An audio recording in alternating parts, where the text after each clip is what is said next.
Today's guest is Lynn Power. She's the co-founder and CEO of Masami. So Lynn, thank you for coming on the show. Thank you for having me.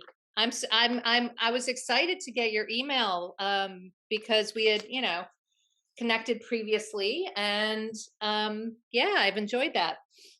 Yeah, no, thank you. Your advice has been very helpful, and I'm particularly interested in your journey because you've spent so much time at a big advertising firm, and then now you're on the entrepreneurial side, which I've been on the entrepreneurial side looking into the advertising side, so I have lots of questions.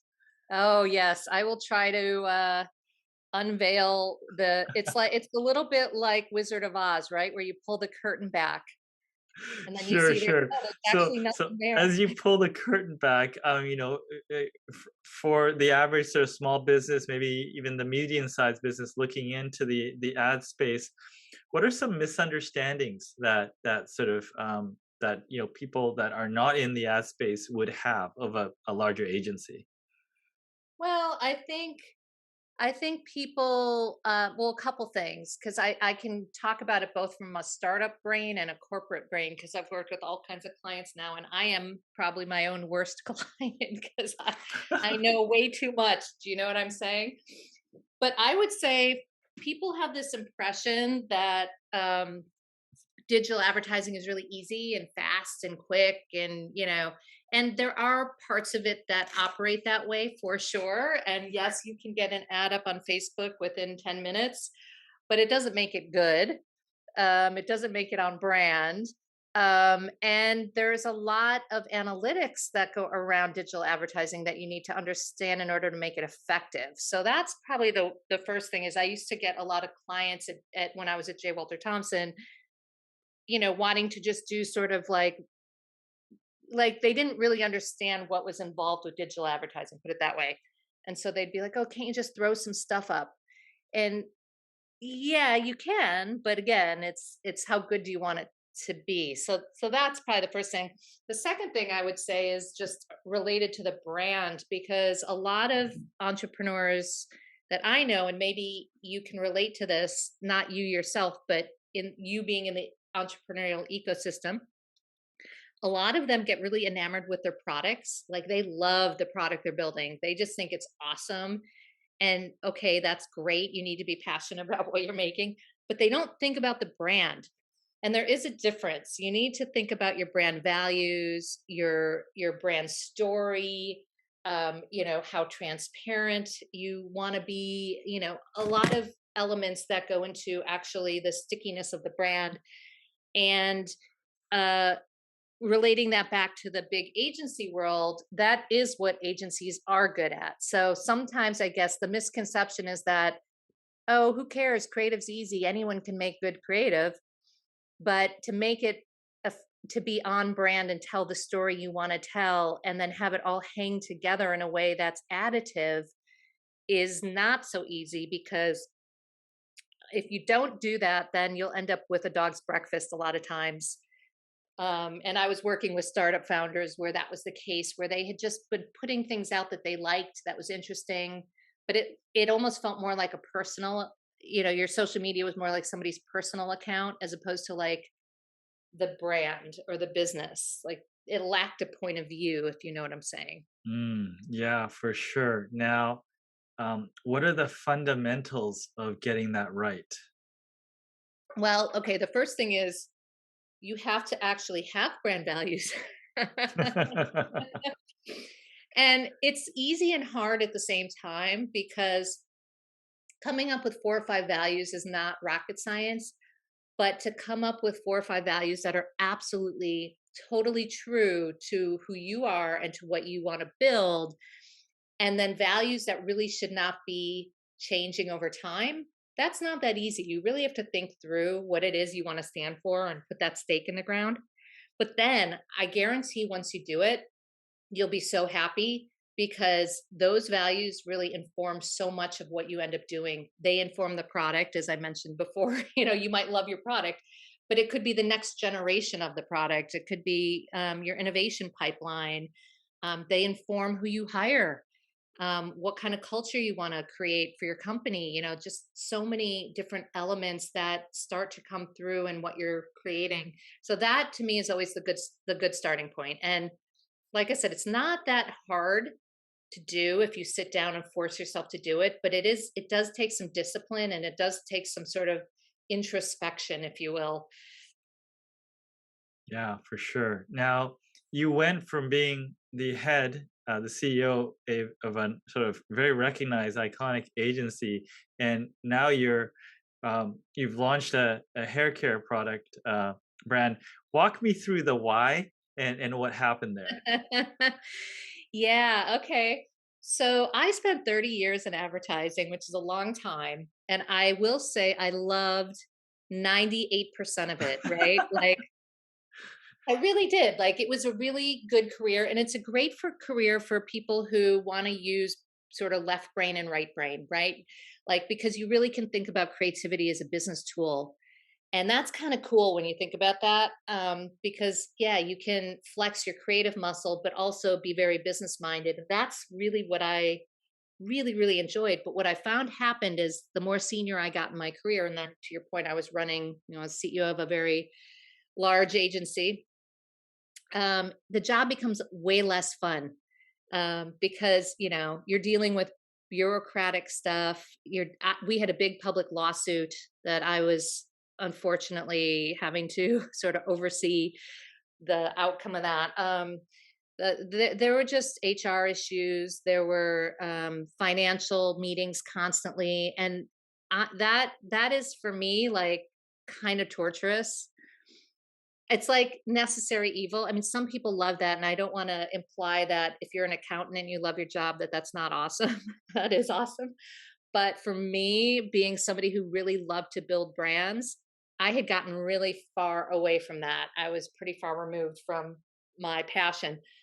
So, yeah, so I kinda decided in 2018, well, I've kinda done what I wanna do in advertising. There's really nowhere else to go. So, uh, now the test is, can I do it for myself? I've been advising all these other people for so long. Maybe I have to take my own advice and see what happens. Mhm. And so that's sort of kind of what led me to the path I'm on now, which is absolutely liberating, but also, as you know, quite difficult, right? A lot of challenges launching your own brand. And I launched not only one, which you've mentioned, which is Masami, my clean premium hair care brand, but I also launched into a second business in 2020, which is called Il de Nature, and it's a luxury bee powered home fragrance company. So, and then I got cancer. So it was like, you can't plan what's going to happen to you or how it happens, but at least I am grateful that I am in control. That is huge, and Yeah. cannot be sort of taken for granted. Sure, sure. So in between this, I noticed you had a boutique agency during the transition, and I was reading through the website, and there's something that I did not recognize was I think it's a heresy workshop. Yeah. What is that? That is basically about helping brands, and we worked with mostly startups actually, helping them kind of confront their worst fears, Mm, get to a better place. Because if you think of the world today, there's so much stuff that's unpredictable, and there's so many things that can force you to rethink your business. And some of those things are valid and you need to rethink your business, and other things are will pass. So you kind of have to be able to navigate what those are, and just look at, there's so many examples of companies that did not do this. Like when you think of Blockbuster Video, right? They could have been Netflix. You know, you think of Barnes and Noble. They like, there's so many companies. GM, General Motors, and their electric vehicles are so behind. Tesla is so far ahead of them. You just think of these legacy companies that I would say kind of were asleep at the wheel. So the idea of the heresy is like, what if you didn't sell DVDs anymore, Blockbuster? What would your business look like? Oh my God, we couldn't do that. That's crazy. no, yeah, you actually can do that. And if you don't do it, you're going to be out of business. You know what I mean? Yeah. So that's what it does. It sort of forces some of those really hard, painful questions, because when you're in what I've noticed is when you're an established organization, people think that certain things are like the holy grail that can't be touched. You know, if you work at Hershey, oh, you have to sell chocolate. Oh my God, you can't sell wellness products you know what I'm saying? Like there's certain things that become so ingrained in that company's ethos and culture. And so it's really fun to blow it up, you know, to kind It of come sounds at like it. You put yeah, on your pessimistic hat. You crowd a bunch of people in the room and think about all the things that can go wrong. Is that kind of the gist of it? it kind of is. It kind of is. And then you kind of go down these paths and you go, but actually, this one over here, you know, what if we live stream all our movies instead of putting them on DVD? You know what? That's not so crazy.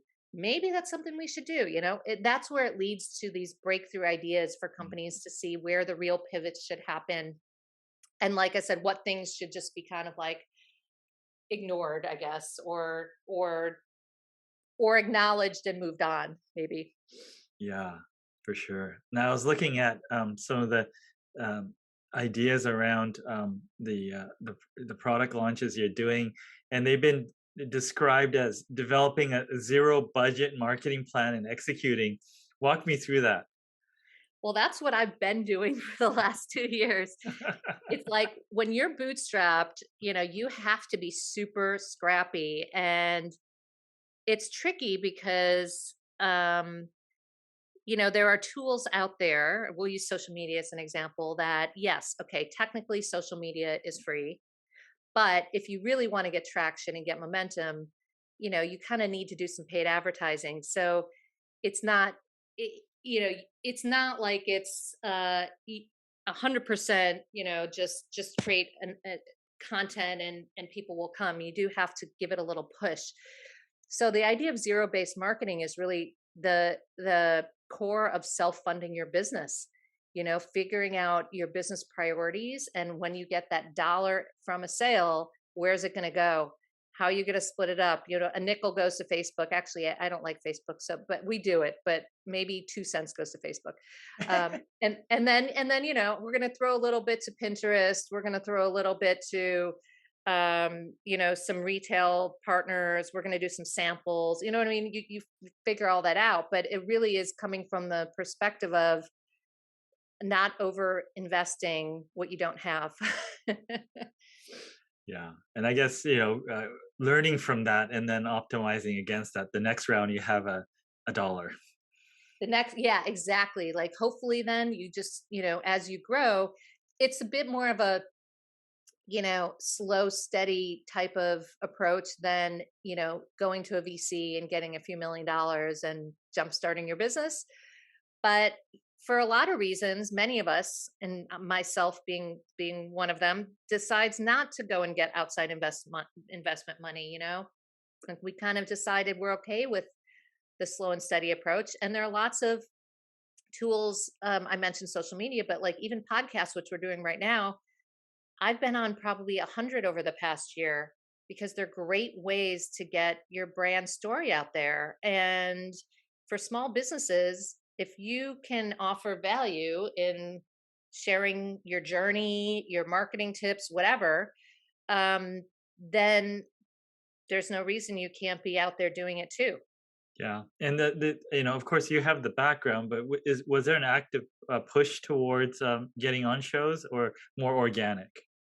It was more organic. I can't remember the first one or two I got on, but I think somebody had reached out to me, and then from there, you know, you do one, and then somebody recommends you for another one, and then before I knew it, I'm doing them all the time. And then I stopped really in September of last year because of my cancer, and I Mhm. didn't really want to be doing the video portion. So anyone listening, sorry about that. You're not going to see the video today.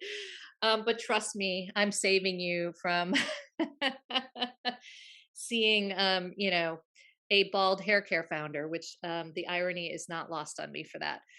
So yeah, I kind of dialed back, but it's also really easy to find podcasts to get on, which I discovered several months into me doing it, is that there are a bunch of Facebook groups, Find a Guest, Be a Guest. You can just search that. And they're podcast hosts looking for guests on specific topics.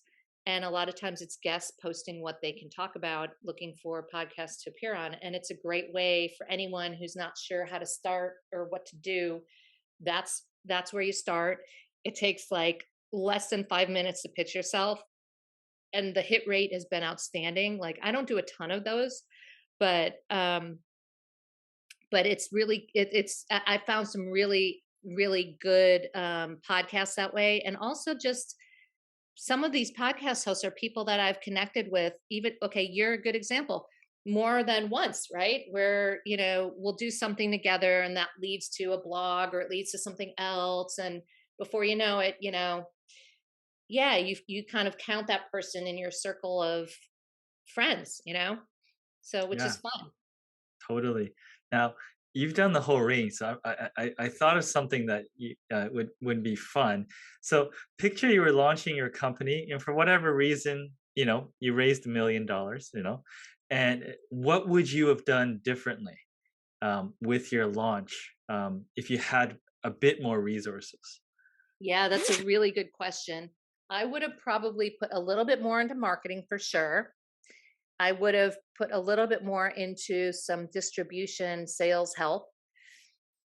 And I probably would have done a bigger influencer push with Mm, some bigger names. mm, We do a lot of stuff with micro influencers because we get a lot of people asking us for samples and reaching out. But it's really hard to go to make a dent when you're dealing with influencers who have like 10,000 followers, or less. mm. Do you So have yeah, some sort of like criteria on? I'm assuming this is some sort of product giveaway or something like that. Do you have sort of a bar in terms of people reaching out to you for stuff? um, we look at their account and just see if it looks like they're a good fit in terms of their focus, their aesthetic. If they're posting a lot about food products, for example, then you kind of go, not sure, it makes sense. And we also want people that are, I know this sounds cliche, but authentic, meaning if you look at their Instagram, they have more than just product posts so that you can actually see a little bit more about what they are and who they are and what they're all about. Same thing as I was talking about with brands and storytelling and getting your brand values. You kind of want to know a little bit deeper what they stand for, not just that they're going to take your product and post a picture of themselves, whatever, with the product. So yeah, that's kind of been so it's been more, I guess, qualitative than quantitative, Sure. Yeah. but I think that works for the smaller ones. I think for the larger influencers, you do need some quantitative results, because if you're spending money, that's where the ROI kicks in. And then you say, okay, if I'm giving somebody $1,000 or whatever it is, and I get, $100 of sales, and then you kind of go, well, but I'm factoring in the awareness, I'm factoring in the brand halo. You got to decide if it's worth it. You know what I mean? Mm. Because what I've seen is the conversion is not always there, but a lot of people don't think about the other stuff you're getting on top of just a sale, right? You are getting eyeballs and awareness and credentials and credibility and things like that. Yeah. Now, the small business, sometimes it's hard to think about the brand halo when the bills are piling up. When people come to you with that, how do you talk them through that so they understand more of a mid to long term build up? Well, I find that there are some startup founders who really want to understand marketing and embrace marketing. And there's some that just have it in their head that marketing doesn't work. Hmm. And I actually have worked with both. And the ones that say marketing doesn't work, usually when I was doing consulting, they would come to us because somebody on their board or one of their advisors had basically said, why aren't you doing anything? Why aren't you, why am I not seeing any thought leadership or PR or anything? And then they're like, oh, okay, I guess I got to try stuff. But the problem with that is if like you really don't believe in it, you're going to just find those flaws. Cause I could take that scenario that I just told you, spending $1,000 on an influencer. And if I was a skeptical startup founder, I'd say, well, wait, I only sold $100. That's crazy. I'm not doing that again. It's very easy to say that. But the founders that have a little bit more of a perspective, which is reality, frankly, of it takes time to build. And when you think of the entire funnel, you can't just do stuff at the bottom of the funnel. That's going to just, be the stuff that gets somebody to convert. You have to actually bring them along, which means you have to do top of the funnel stuff too, which is brand awareness. And we found that for us and our product and our category, it takes people about 7 times 7 times to see our products before they actually buy. So if you think about that, like you're checking the box on those 7 times, the six of the 7 times you're having to just do stuff that you're not going to get a purchase with. And then maybe that 7th time you're lucky and they'll actually go, you know what, fine. I'm tired of seeing you, Masami. I will buy your products now. And Yeah. and you finally get them to try it. So it's a little bit like that. But I think the reality is, marketing is not, and this is again a misperception of digital advertising that you can just turn it on and see instant results. You got to tinker with a lot of this stuff. A lot of it has to be tested, tried, optimized, reworked, change the creative, change the target, get a better clone audience for Facebook. You know what I mean? You got to play around with it. There's no silver bullet. And that I think is what a lot of founders think. They think it's a silver bullet that they could just flip on a switch, start the marketing, and suddenly their business is going to, double overnight. I can assure you that's not the case.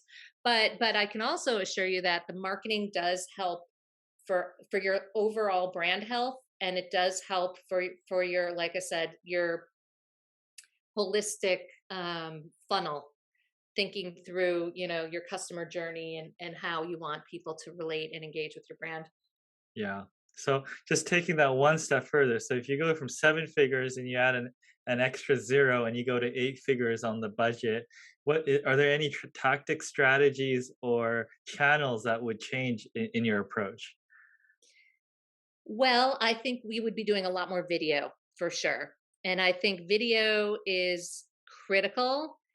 It's interesting because these days you can kind of get by with influencer and user generated videos for a while, but at some point it's nice to have some really high quality, you know, output that is brand led as well. So that's what we would be doing if we had like lots of money. I'd be doing more video content.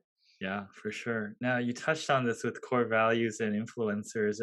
I know you do a lot of partnerships. How how much of a fit in terms of your brand values does the partner need to be for you to sort of think through the partnership sort of working out? Because I do notice you partner a lot with a lot of companies. We do. And actually, partnering has been one of the best things you can do if you are a bootstrap startup, because what you're basically doing is you're borrowing each other's audiences to grow. And it's really a very efficient way to grow both your email list, your social following, and get sales. So, what we look for is like minded partners who are values based. They don't have to have exactly the same values as us, but they have to care about more than just putting a product out and making money, So for us, we're very focused on sustainability. We're cruelty free. We're vegan. We're female founded. We give back to ocean research. So there's a number of sort of places where we feel like for us that's important.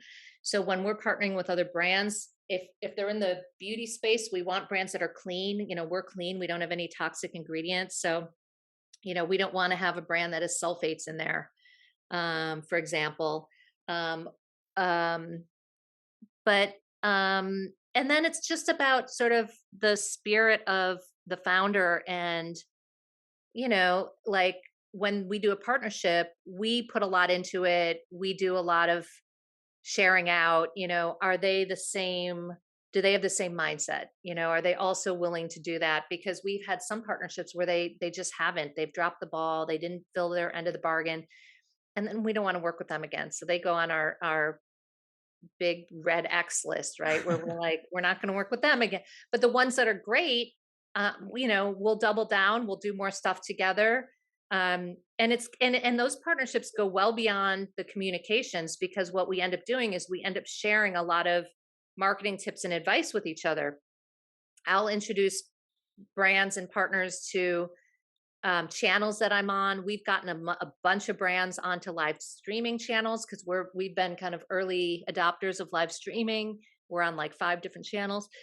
So I get questioned by a lot of founders about like, what's that all about? And what do you do? So it's more than just, yeah, like doing a giveaway. It's really truly trying to help each other grow. Yeah, for sure. Oh, there's so many ways I can go to. So live streaming. So I, I took a quick look at it. I've been away from the consumer side quite a while. Um, what do you find? You're on so many. Why so many? And what's been working especially good about that? So the reason we're on so many is because my philosophy about lots of things in marketing is like planting seeds, right? You have to plant a lot of seeds and then see which ones grow. And the ones that grow, you water, and the ones that don't, you let them wither and die. And so, yeah, live streaming has been a bit like that because so many of the platforms are new, like new within the last even 2 years. And we really don't know which ones are going to take off and which ones are going to kind of pivot or disappear or whatever. And they're all a little bit different, even though this premise is the same, which is basically social selling. Um, but some of them really lend themselves to longer formats like Talk Shop Live. Others are more short, 5-minute quick videos. Some are more influencer based. Some are more like founder videos. So they're all kind of have their little bit of spin on them. And my co-founder James has been doing most of our live streaming for us, which has been great. And he's had to hone our pitch over the last 2 years because when we started, he was doing it from his apartment because things were all shut down. And now he can go to salons and do stuff. But even then, we're still learning and we're finding that, people want to be entertained. It's like human nature, right? And so just doing somebody's hair in a salon is not necessarily enough. You have to figure out ways if you're going to do live streaming to make it engaging for the audience. Um, and like I said, some platforms are just easier to do that on than others. So that's the deal. And for us, they're great platforms to experiment on when you have a product that you can demonstrate. Um, Most of the platforms we're on don't cost anything to join. They do a rev share of sales, so it's really risk free for brands. And then you get content. You get these great videos that you can share around. And so I think it's a really good channel. It's just it time will tell who emerges as the live streaming leader. Well, you have your sort of foot planted in many camps just to make sure that you're on whichever one takes off. Exactly. Now, in terms of brand development and being effective there, I mean, what companies do you look to as like kind of for you the gold standard of doing it right? Oh boy, that's a hard one. I'd say there are bits and pieces I take from different brands. Okay, perfect. Yeah, like when I look in the industry and I'm like, well, Glossier did such an amazing job getting Gen Z. Well, not so much these days, but when they launched, what can you learn from that? And how they've created those experiences. Now we're creating our own pop up store in San Francisco, actually. Um, and that kind of was born out of looking at the industry and seeing like Allure is doing a pop up store in New York City. And why can't we do that? Why can't we get like-minded indie brands? We don't have money to go into Allure and spend, on advertising, which, would probably get us a spot in their store. So how can we do it ourselves? So that's kind of what we do is we sort of look around and see what we like and then see what we can adapt. And that's worked pretty well. I mean, the pop-up store that we're doing, we have 29 brands confirmed right now. We might have one more join. But they're all indie brands in the clean beauty and wellness space. And they're all hungry to just, connect with consumers and to be able to have content to grow and things like that. So that's Mm. So we're the doing it. 29 brands that are coming in, are you hosting something? Are they coming in on that, or how's that being structured? So we're running the whole thing. We got a space in Stonestown Galleria in San Francisco. Ah, Yeah, it's an old Aveda space across from Sephora. wow. And so we have it for 2 months in April and May, and it's a lot of work to put everything together, but, that's just one example of, trying to experiment, building on the partnerships that we've worked hard to nurture over the last 2 years, and then kind of looking out at the landscape of what everybody else is doing and saying, "What can we do to push our brand forward without a lot of money?" And I'm just trying to think through. I went to school in San Francisco, so I know the mall you're talking about. Yeah. Um, but is this a win if it's revenue neutral, or what are your goals with that? Because I feel like you're not. I'm feeling you're not gonna pop a bunch of these things up everywhere. What is your goal with this initiative? Yes, I would say revenue neutral, but we can't control the traffic these days in terms of foot traffic and store traffic and COVID and all that. So, what we're doing is we're using the space for events, not just in person events, but live streaming events. So, we've got stuff happening almost every day. And so the idea there being again PR awareness, brand building at sort of the top of the funnel, and then also giving people an opportunity to come in and purchase. And then if we all feel that it was a success, us and our retail partner, then we're gonna have it be a traveling pop-up that will go to different cities. I get it. And everyone's spending their money to promote this single point, and try to break through the noise. Yeah, because when you have 29 or 30 brands all joining forces, even on Instagram, helping each other, it makes a difference. And you really don't feel like you're just doing it all by yourself anymore. You've got other brands helping and pushing, and we have two different brands that are in the pop-up offered up their PR agencies as support. Like it's been really nice. Like it's super collaborative, which is what I wanted it to be. Wonderful. Okay. Well, I mean, there's so many things I could ask you, but is there anything I didn't ask you or covered that you commonly get asked about? I would say, yeah, people ask me a lot about career pivoting as an older founder because I was 52 when my brands launched. And what I always say to people is, don't be stuck in a job you hate. It's never too late to do something you love. And the more time you think about it, you're going to kick yourself if a couple years go by and you're still thinking about it and you haven't moved the needle at all. So if you have a great idea, there's lots of ways you can kind of nurture it and get it going.